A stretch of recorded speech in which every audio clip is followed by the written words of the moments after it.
Welcome to Information Changes Everything. Join us as we take a snappy look at the latest news about information and technology changing our world. This podcast is produced by the University of Michigan School of Information, UMSI.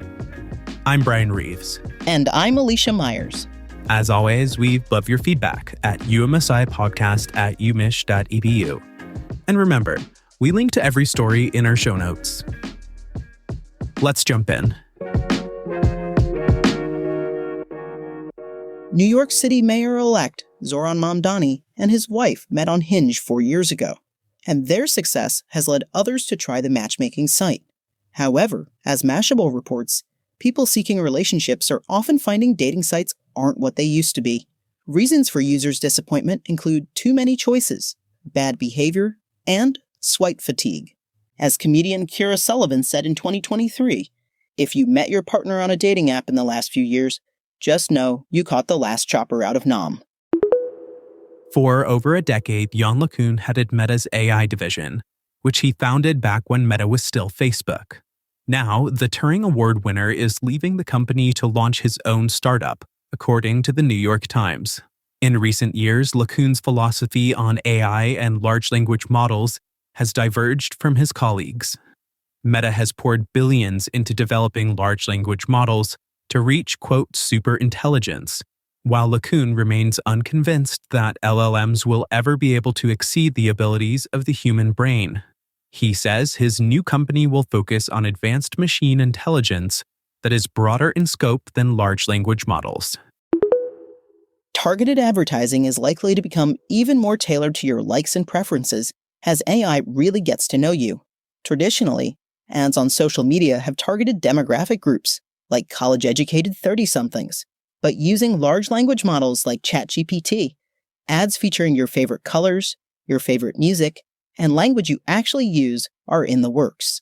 The BDC asks if the result will be better ads or creepy slop.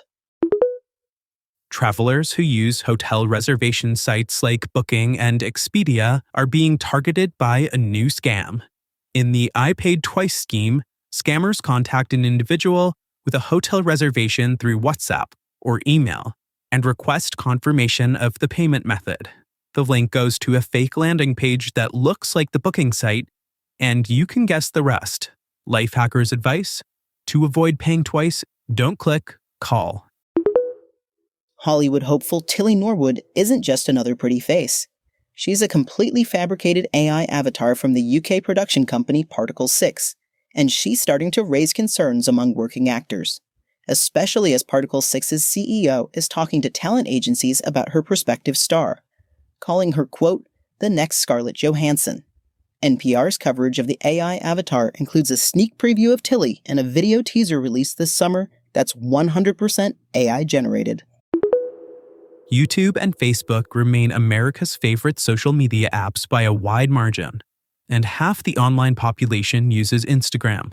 The Pew Research Center's annual poll breaks down social media user preferences by a wide variety of demographic factors, including age, race and ethnicity, education, gender, income, and political affiliation. Included in this year's poll are newcomers Blue Sky, Threads, and Truth Social.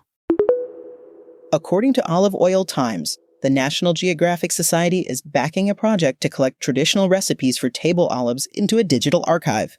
Researchers are seeking contributions from 20 olive-producing countries, including France, Lebanon, and Turkey. The project aims to preserve the culture and history surrounding the fruit at a time when many olive trees are being lost to climate change, rural depopulation, and globalization. Another way to help? Adopt an olive tree. On October 22, 2025, the Internet Archive celebrated a milestone achievement: 1 trillion web pages preserved and available for access via the Wayback Machine. In tribute, some noted figures from the early days of the Internet shared their memories, including Jean Armour Polly, aka NetMom.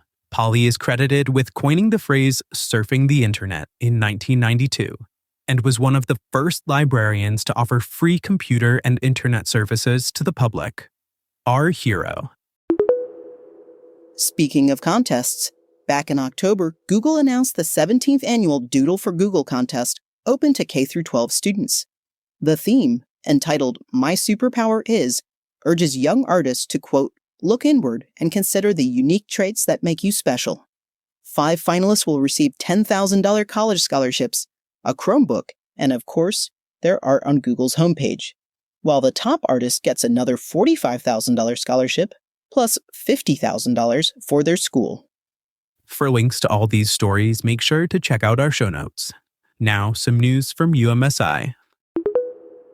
For Master of Science in Information student Kelvin Chang and Bachelor of Science in Information students Shaylin Zarbulis and Zana Baker, information science is the key to building ventures that bring real value to users.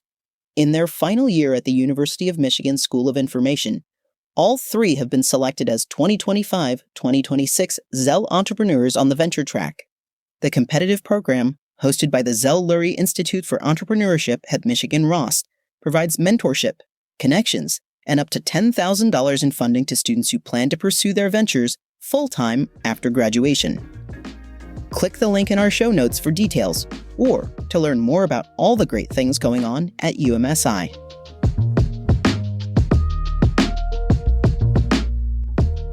If you love being the first person to know about new information science research, be sure to request a free subscription to UMSI's Research Roundup. It's a summary of the latest findings from researchers at the University of Michigan School of Information.